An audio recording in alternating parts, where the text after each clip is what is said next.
Oi, meu nome é Padre Mike Schmitz e você está ouvindo o podcast A Bíblia em um Ano, onde encontramos a voz de Deus e vivemos a vida através das Escrituras. O podcast original, The Bible in a Year, foi produzido pela Ascension e essa é a versão brasileira traduzida pelo leitor e dublada pelo Leandro. Usando a linha do tempo da Bíblia Grande Aventura, vamos ler de Gênesis até Apocalipse, descobrindo como se desenrola a história da salvação e como nos encaixamos nessa história hoje. Hoje é o dia 351. Vamos concluir hoje a carta de São Tiago. São 3 capítulos, né? Vamos ler os capítulos 3, 4 e 5. E vamos começar a carta de São Paulo aos Colossenses, lendo os capítulos 1 e 2. Depois vamos ler Provérbios, capítulo 30, versículos de 7 a 9. A Bíblia que eu uso todos os dias é a Bíblia da Grande Aventura da Ascension em inglês. Você pode acompanhá-los no qualquer Bíblia que você preferir. Nós recomendamos a Bíblia do Peregrino. Se você quiser saber quais são os seus próximos capítulos ou, como eu disse ontem, para marcar os últimos dias, é só baixar o plano de leitura de graça no link na descrição do vídeo.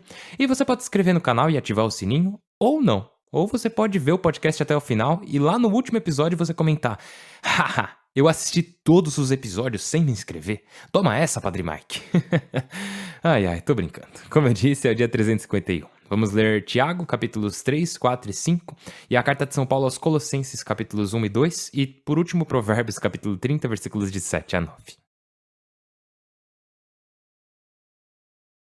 A carta de São Tiago, capítulo 3, a língua. Meus irmãos, não queirais todos ser mestres, pois sabeis que seremos submetidos a um julgamento. Todos falhamos muitas vezes. Aquele que não falha com a língua é homem íntegro, capaz de frear o corpo inteiro. Pomos freio nos cavalos para que nos obedeçam, e assim guiamos todo o seu corpo. Observai os navios, tão grandes e arrastados por ventos impetuosos. Com um leme minúsculo, o piloto os guia para onde quer. Da mesma forma, a língua é um membro pequeno e se gaba de grandes ações. Observai como uma faísca incendeia uma floresta inteira. A língua também é um fogo. Como um mundo de injustiça, a língua, instalada entre nossos membros, contamina o corpo inteiro e, alimentada pelo fogo do inferno, inflama o curso da existência. A raça humana é capaz de domar e domesticar todo tipo de feras, aves, répteis e peixes. A língua ninguém consegue domar. Mal incansável, cheio de veneno mortífero. Com ela bendizemos o Senhor e Pai, e com ela amaldiçoamos os homens criados à imagem de Deus. Da mesma boca saem bênção e maldição. Meus irmãos, não deve ser assim. Brota de uma fonte, do mesmo olheiro, água doce e salgada? Pode, irmãos meus, a figueira dar azeitonas e a videira dar figos? Ou uma fonte salgada dar água doce? Sabedoria autêntica. Há entre vós alguém sensato e prudente? Demonstre com sua boa conduta que age guiado pela modéstia da sensatez. Porém, se levais dentro de vós uma inveja ressentida e rivalidade, não vos glorieis, enganando-vos contra a verdade. Essa não é sensatez que desce do céu, mas terrena, animal, demoníaca. Onde há inveja e rivalidade, aí há desordem e toda espécie de maldade. A sensatez que procede do céu é, antes de tudo, limpa. Além disso, é pacífica, compreensiva, dócil, cheia de piedade e bons resultados, sem discriminação nem fingimento. O fruto da honradez é semeado na paz para os que trabalham pela paz. Capítulo 4. Discórdias. De onde nascem as brigas e contendas, senão de vosso afã de prazeres que batalha em vossos membros? Cobiçais e não tendes. Assassinais e invejais, e não o conseguis. Brigais e lutais e não obtendes, porque não pedis. Ou se pedis, não o conseguis, porque pedis mal, para gastar em vossos prazeres. Adúlteros, não sabeis que ser amigo do mundo é ser inimigo de Deus? Ou pensais que é em vão que a Escritura diz: com inveja ambiciona o Espírito que depositou em nós, mas dá uma graça maior. Por isso diz: Deus resiste aos soberbos e dá sua graça aos humildes. Submetei-vos, pois, a Deus. Resisti ao diabo, e ele fugirá de vós. Aproximai-vos de Deus, e ele se aproximará de vós. Lavai as mãos, pecadores, e purificai as consciências, indecisos. Afligi-vos, ficai de luto e chorai. Que vosso riso se converta em luto e vossa alegria em aflição. Humilhai-vos diante do Senhor, e ele vos exaltará. Irmãos, não faleis mal uns dos outros. Quem fala mal do irmão ou o julga, fala mal da lei e a julga. E se julgas a lei, não és executor da lei, mas seu juiz. Um só é o legislador e juiz, com autoridade para salvar e condenar. Quem és tu para julgar o próximo? Ricos e satisfeitos. Passemos agora aos que dizem assim: amanhã ou depois iremos a tal cidade. Passaremos aí um ano, faremos negócios e ganharemos dinheiro. O que sabeis do amanhã? O que é vossa vida? Sois uma névoa que aparece por um instante e logo desaparece. Deveríeis antes dizer: se o Senhor quiser, viveremos e faremos isto ou aquilo. Ao contrário, agora vos gloriais alardeando, e toda jactância dessa espécie é má. Quem sabe fazer o bem e não o faz é culpado. Capítulo 5. E agora cabe aos ricos: chorai e gemei por causa das penas que se aproximam de vós. Vossa riqueza está podre, vossas vestes estão comidas pela traça, vossa prata e ouro estão corroídos. Sua ferrugem testemunha contra vós, consumirá vossas carnes como fogo. Entesourastes para o fim do mundo. A diária dos trabalhadores que não pagaste aos que ceifaram vossos campos ergue o grito. O clamor dos ceifadores chegou aos ouvidos do Senhor dos Exércitos. Vivestes na terra com luxo refinado. Cevastes vossos corpos para o dia da matança. Oprimistes e matastes o inocente. Não resistirá Deus contra vós? Paciência e oração. Irmãos, tende paciência até que venha o Senhor. Prestai atenção no lavrador, como espera com paciência até receber as primeiras chuvas e as tardias, com a esperança do valioso fruto da terra. Tende, também vós, paciência, fortalecei o ânimo, pois a chegada do Senhor está próxima. Irmãos, não vos queixeis uns dos outros e não sereis julgados. Vede, o juiz está à porta. Como exemplo de sofrimentos suportados com paciência, tomai os profetas que falaram em nome do Senhor. Vede, declaramos felizes os que resistiram.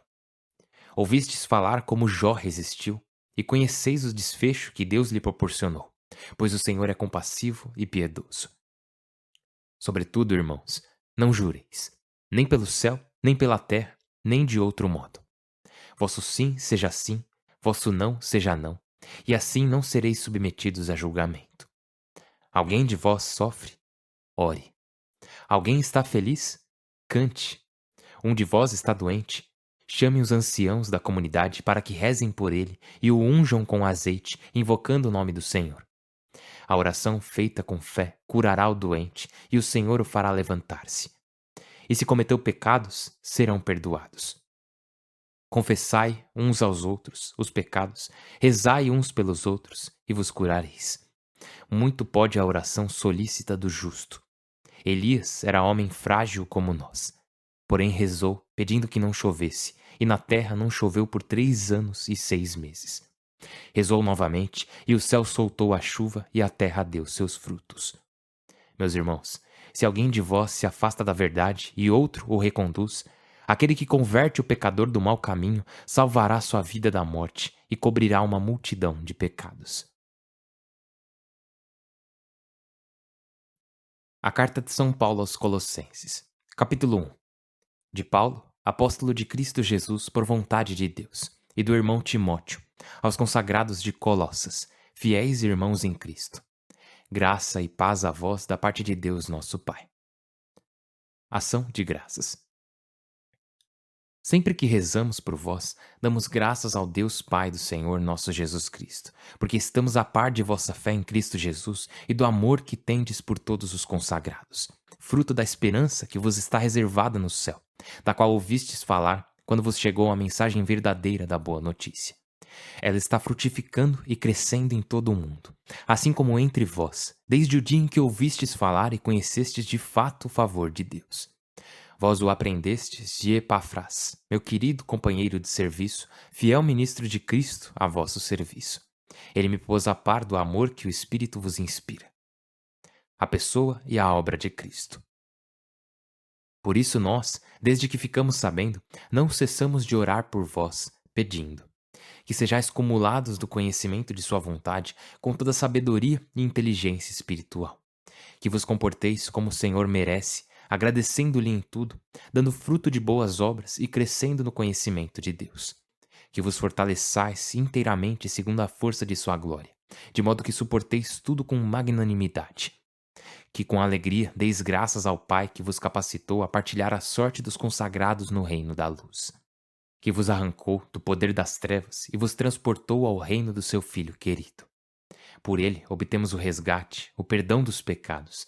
Ele é a imagem do Deus invisível, primogênito de toda a criação, pois tudo foi por ele criado, no céu e na terra, o visível e o invisível. Majestades, dominações, autoridades e potestades, tudo foi criado por ele e para ele. Ele é anterior a tudo, e nele tudo tem a própria consistência. Ele é a cabeça do corpo, da igreja. É o princípio, primogênito dos mortos, para ser o primeiro de todos. Nele, Deus decidiu que residisse a plenitude, que por meio dele tudo fosse reconciliado consigo, fazendo as pazes pelo sangue da cruz, entre as criaturas da terra e as do céu. Vós outrora estáveis longe, com sentimentos hostis e ações perversas. Agora, ao contrário, por meio da morte do seu corpo de carne, vos reconciliaram e apresentaram diante dele, santos, imaculados e irrepreensíveis, contanto que permaneçais alicerçados e fundados na fé, sem vos desviardes da esperança que conhecestes pela boa notícia, proclamada em toda a criação debaixo do céu. Eu, Paulo, sou ministro dela. Ministério de Paulo. Agora me alegro de padecer por vós, de completar a favor de seu corpo, que é a Igreja, o que falta aos sofrimentos de Cristo. Por disposição de Deus, fui nomeado ministro dela a vosso serviço, para cumprir o projeto de Deus, o segredo escondido por séculos e gerações, e agora revelado a seus consagrados, aos quais quis Deus dar a conhecer a esplêndida riqueza que significa esse segredo para os pagãos. Cristo para vós, esperança de glória.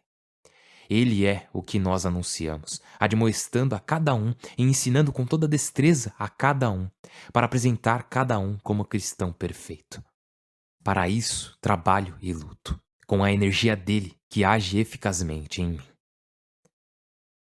Capítulo 2.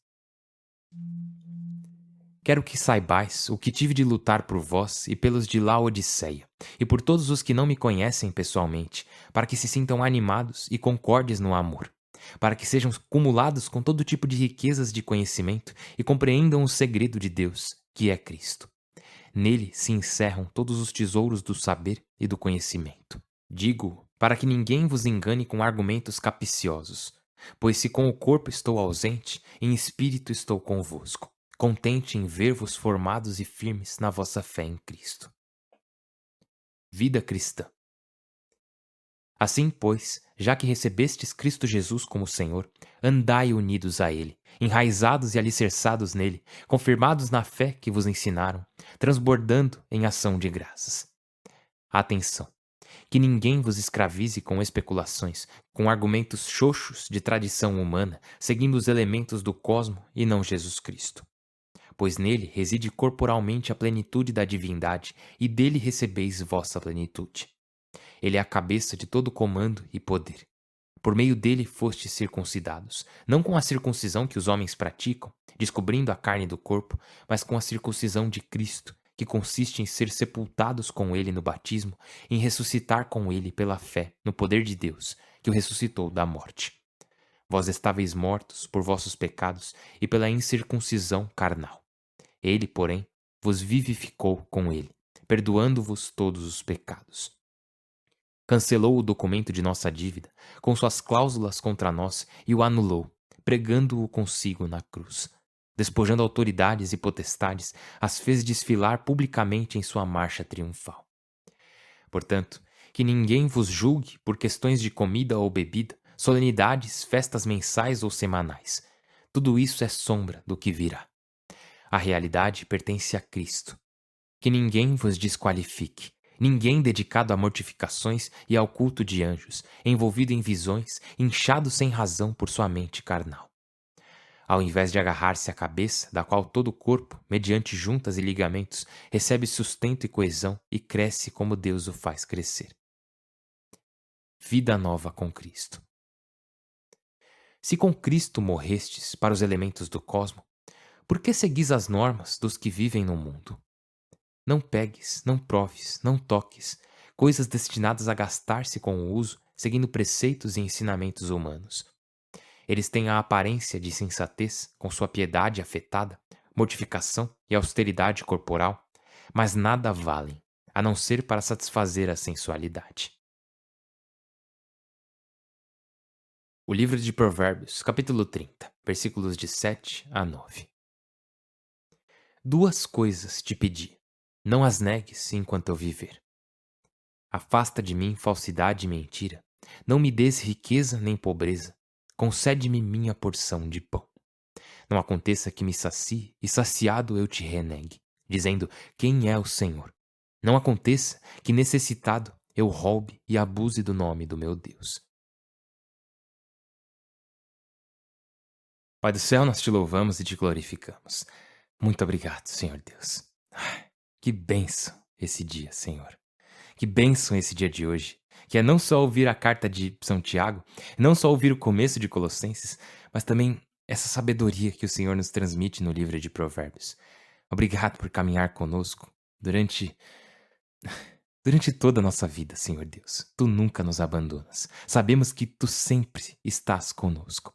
Neste momento, sabemos que o Senhor está presente em nossas vidas. Senhor Deus, nós confiamos em Ti e neste momento reconhecemos Sua presença, onde quer que estejamos ouvindo essas palavras. Senhor Deus, Tu estás conosco, Tu estás mais perto de nós do que até nós mesmos estamos de nós. Nossos pensamentos estão mais distantes de nós do que o Senhor.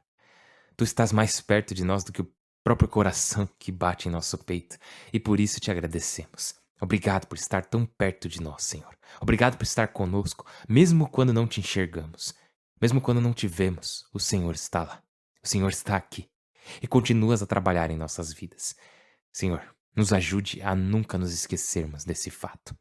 Fazemos essa oração por Cristo nosso Senhor. Amém. Em nome do Pai, do Filho e do Espírito Santo. Amém. Essa leitura do capítulo 30 de Provérbios sempre me pega. Eu não sei quantas vezes eu já disse que uma leitura era a minha favorita, mas essa aqui com certeza tá numa delas, porque é tão sábio. Nos ensina tanta coisa, porque uma das coisas que ouvimos quando começamos a conhecer Jesus, alguém me disse isso uma vez, que os primeiros dois movimentos da conversão são a desconfiança de si mesmo e a confiança no Senhor. Eu acho isso muito, muito sábio. A desconfiança de si mesmo significa, eu conheço meu coração. Eu sei que eu sou fraco, eu sei que, Senhor, eu poderia te trair por muito menos que 30 moedas de prata. Inclusive tem um homem chamado São Felipe Neri. Se eu não me engano, ele é santo padroeiro de Roma. Mas ele também é um santo alegre. E ele é o tipo de cara que fazia coisas engraçadas só pra chamar a atenção das pessoas, pra dar risada e fazer o dia delas melhor. Mas uma vez eu li que todas as manhãs ele acordava e rezava, e ele dizia algo como: cuidado com o Felipe hoje, Senhor, porque se o Senhor der a ele a oportunidade, ele pode acabar te traindo. E é exatamente isso que vimos o livro de Provérbios nos dizer hoje. Diz lá: duas coisas te pedi, não as negues enquanto eu viver. Afasta de mim a falsidade e mentira. E aí que tá a chave. Não me des a riqueza nem a pobreza. Me dá o que eu preciso para viver. Concede-me minha porção de pão. Não aconteça que me sacie e saciado te renegue, dizendo, quem é o Senhor? Não aconteça que necessitado eu roube e abuse do nome do meu Deus. Porque isso acontece conosco, né? Ficamos tão orgulhosos, confiantes em nós mesmos e dizemos, eu não preciso de Deus, não, eu tô bem, eu cuido de mim mesmo. Ou ao contrário, se estivermos pobres, podemos acabar roubando e assim desonrar o nome de Deus. Basicamente, o autor aqui está dizendo, eu me conheço, eu não sou confiável, não dá para confiar em mim. Se me derem riquezas demais, eu me tornarei um tolo que nega a Deus. Se eu estiver passando necessidades, eu posso roubar e manchar o nome de Deus. E isso é muito sábio, não é mesmo? Não apenas para nós, mas também, às vezes olhamos ao nosso redor e vemos, celebridades ou pessoas ricas e dizemos, nossa, que vida rasa que essas pessoas levam, né? Mas não paramos para pensar que talvez você também viveria assim se fosse rico. Ou quando vemos pessoas cometendo crimes, temos que reconhecer que Deus, se o Senhor não tivesse me protegido de certas coisas e me mostrado o caminho certo, Provavelmente eu teria escolhido essa vida, pode ser. Isso não torna as coisas certas, tá? Mas as torna compreensíveis. De novo, isso não faz o errado certo, mas faz com que nossos corações e mentes possam ser pacientes, oferecendo graça, porque sabemos que se não fosse pela graça de Deus, poderíamos estar fazendo essas coisas. Agora também vimos os capítulos 4 e 5 de São Tiago, que, como eu disse, se parece muito com o livro de Provérbios. E eu gosto muito dessa parte aqui, ó. É no versículo 7 do capítulo 4, diz lá: Submetei-vos, pois, a Deus, resisti ao diabo, e ele fugirá de vós. Aproximai-vos de Deus, e ele se aproximará de vós. Esse é um conselho tão incrível para todos nós, porque precisamos nos submeter a Deus, nos entregar a Ele e resistir ao diabo. Porque sabemos que, e vamos ouvir São Pedro falar sobre isso daqui a alguns dias, ele vai dizer que o diabo anda ao nosso redor como um leão rugindo, procurando alguém para devorar. Ele diz: resisti-lhe firmes na fé, sabendo que vossos irmãos no mundo sofrem as mesmas penas. Que sabemos que essa batalha é uma batalha que todo cristão enfrenta. E como ouvimos no outro dia, nossa batalha não é contra carne e sangue, mas contra principados e potestades, contra os governantes das trevas deste mundo, contra os demônios, contra o maligno. Então resistimos ao diabo e nos aproximamos de Deus. Ele continua: lavai as mãos, pecadores, e purificai as consciências, indecisos. Basicamente ele está dizendo: vocês que estão se afastando da fé, se decidam. Vocês não podem ficar com um pé no barco e outro no porto. Lembra de quando Elias perguntou ao povo no Monte Carmelo, durante a batalha contra os profetas de Baal? Ele perguntou: até quando caminhareis com muletas? Se o Senhor é o verdadeiro Deus, segui-o. Se é Baal, segui Baal, mas não fiquem em cima do muro, sabe? E aqui Tiago diz exatamente a mesma coisa, porque o ser humano é assim. Ele diz: lavai as mãos, pecadores, e purificai as consciências, indecisos. Parem de ficar em cima do muro, né? Parem de andar de muletas. Uma coisa que eu queria destacar é que eu acho incrível que, assim, tinha um padre que me acompanhava quando fui missionário, logo após a faculdade, na fronteira entre Belize e Guatemala. O nome dele era Padre John McHugh. E ele era um dos cofundadores de uma comunidade religiosa chamada Sociedade de Nossa Senhora da Santíssima Trindade. Quando eu o conheci, ele já era um padre idoso, muito sábio, um homem muito santo. E ele tinha dedicado sua vida ao Senhor e às pessoas da vila que eu estava ficando. O padre John era um cara incrível. Ele foi prisioneiro de guerra na Segunda Guerra Mundial. O avião dele foi derrubado, tem toda uma história que ele conta. Mas eu lembro que ele sempre dizia: se Deus quiser, pra tudo. O pessoal falava: Padre John, até amanhã. E ele: se Deus quiser. Padre John, nós vamos até a cidade amanhã? Se Deus quiser. Ele seguia exatamente o que Tiago disse. Não diga: amanhã eu vou fazer tal coisa. Mas sim: se Deus quiser, viveremos e faremos isto ou aquilo. Porque não sabemos o que o amanhã nos reserva. E sempre que eu penso nisso, em fazer planos e tal, eu lembro do Padre John, e a carta de Tiago me lembra dele também. Agora outra coisa, Tiago faz um alerta. Ele faz um alerta aos ricos, mas não apenas aos que têm milhões no banco. Porque assim, se você mora aqui nos Estados Unidos, ou se você tem um computador, um celular, tem acesso à internet, você já é mais rico do que uma boa parte do mundo. Essa é a verdade. Então temos que sempre prestar atenção quando a palavra de Deus fala sobre os ricos e não falar: ah, não, beleza, essa parte aqui é para os bilionários. Não, é para você também. E o mesmo vale para quando ele fala sobre uma riqueza construída com base em opressão. Sempre que eu compro produtos feitos em outros países, eu lembro dessa parte e me pergunto sobre as condições de trabalho das pessoas que participaram na fabricação desses produtos. Temos que procurar saber dessas coisas porque aqui Tiago está nos chamando a refletir sobre como usamos nossa riqueza. Ele diz: vivestes na terra com luxo refinado, cevaste vossos corpos para o dia da matança, oprimistes e matastes o inocente. E eu fico pensando, será que eu mesmo, sem saber, né, ao comprar certos produtos, estou contribuindo com uma condição de trabalho que vai contra a dignidade humana? Não sei, mas temos que pesquisar sobre essas coisas, temos que buscar saber, porque se não formos atrás disso, é como se estivéssemos só virando o rosto para essas pessoas. Agora, última coisa que eu queria destacar. Temos 7 sacramentos na Igreja Católica e na Ortodoxa, e um deles é o sacramento da unção dos enfermos. E a origem dele é aqui, na carta de Tiago. Ele diz: um de vós está doente? Chame os anciãos da comunidade para que rezem por ele e o unjam com azeite, invocando o nome do Senhor. E a palavra usada para anciãos da comunidade é presbiterói, ou seja, se alguém estiver doente, deve chamar os presbíteros da igreja para que rezem por ele e o unjam com azeite, invocando o nome do Senhor. A oração feita com fé curará o doente e o Senhor o fará levantar-se. Então, essa é meio que a origem do sacramento da unção dos enfermos.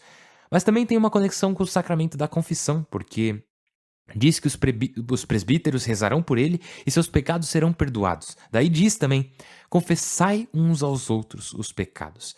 E assim, alguns cristãos podem ver isso e pensar: ele está dizendo para nós confessarmos nossos pecados uns para os outros, entre irmãos e irmãs cristãos. Porém, o contexto do versículo 16, onde diz confessai uns aos outros os pecados, é que ele vem logo em seguida da descrição sobre a unção dos enfermos. Então está dizendo: chamem os presbíteros para ungir esse homem com azeite, para assim os pecados dele serem perdoados. Então, esse confessai uns aos outros é depois que os presbíteros estiverem ali já. E se fosse simplesmente uma pessoa confessar para outra, não precisaria nem chamar os presbíteros, né? Quando você lê a passagem inteira, fica o seguinte: chame os anciãos da comunidade, ou os presbíteros, para que rezem por ele e o unjam com azeite, invocando o nome do Senhor. A oração feita com fé curará o doente e o Senhor o fará levantar-se. E se cometeu pecado, serão perdoados. Confessai uns aos outros os pecados, rezai uns pelos outros e vos curareis. Então está tudo no contexto do sacramento da confissão e da unção dos enfermos, da cura através das mãos dos padres e dos presbíteros da igreja. Agora, de novo, eu não estou querendo confrontar ninguém, tá? Eu só quero mostrar o porquê de nós católicos crermos no que cremos. Agora, por último, na carta de São Paulo aos Colossenses. Tem uma parte que, nossa, é incrível demais, onde ele fala sobre a preeminência de Cristo, o fato de que tudo foi feito por ele e para ele. E é simplesmente sensacional, porque é algo que não tem como não falar. Tudo que conhecemos, o que não conhecemos também, tudo, absolutamente tudo foi feito através dele e para ele. Jesus é o Rei dos Reis. E eu gosto muito da forma como São Paulo deixa isso muito claro em sua carta. Agora, no versículo 24 do capítulo 1, São Paulo diz algo meio intrigante, meio misterioso. Agora me alegro de padecer por vós, de completar a favor de seu corpo, que é a igreja, o que falta aos sofrimentos de Cristo. E aí surge a seguinte pergunta: o que falta no sofrimento de Cristo? A resposta é nada.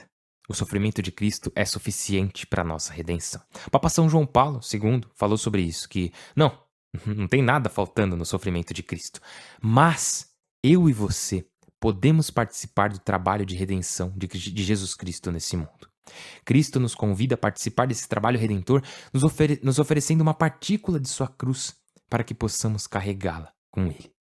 E é sobre isso que São Paulo está falando aqui quando ele diz: me alegro de padecer por vós, de completar a favor de seu corpo, que é a igreja, o que falta aos sofrimentos de Cristo. E essa é uma das razões pelas quais sofremos, né? O sofrimento, ele foi redimido, foi transformado para que agora, quando sofremos em Cristo Jesus, participamos na redenção do mundo. De novo, não porque o sofrimento de Jesus foi insuficiente. Absolutamente não. Foi completamente suficiente. Mas é para que eu e você possamos ter a honra, a dignidade, o privilégio de participar da redenção do mundo ao lado de Jesus. Ele nos oferece uma partícula, uma pequena parte de sua cruz, para que possamos participar em seu trabalho de redenção, o que é simplesmente sensacional. E é uma verdade que precisamos reconhecer, principalmente para aqueles de nós que passaram ou estão passando por um grande sofrimento, uma grande dor, uma grande perda nesse momento. Podemos não saber o porquê disso estar acontecendo, mas sabemos o que fazer com esse sofrimento. Devemos uni-lo ao sofrimento de Jesus na cruz e dizer: Senhor Deus, use isso. Jesus, use esse meu sofrimento, una a ele a tua cruz para que ajude na salvação do mundo, para a glória do Pai e para que o mundo seja transformado no reino de Deus. Essa é a nossa oração. Eu sei que muitos de nós nesse momento estão passando por um grande sofrimento, então eu estou rezando por vocês. E por favor, rezem por mim também. Meu nome é Padre Mike e eu mal posso esperar para te ver amanhã. Deus abençoe.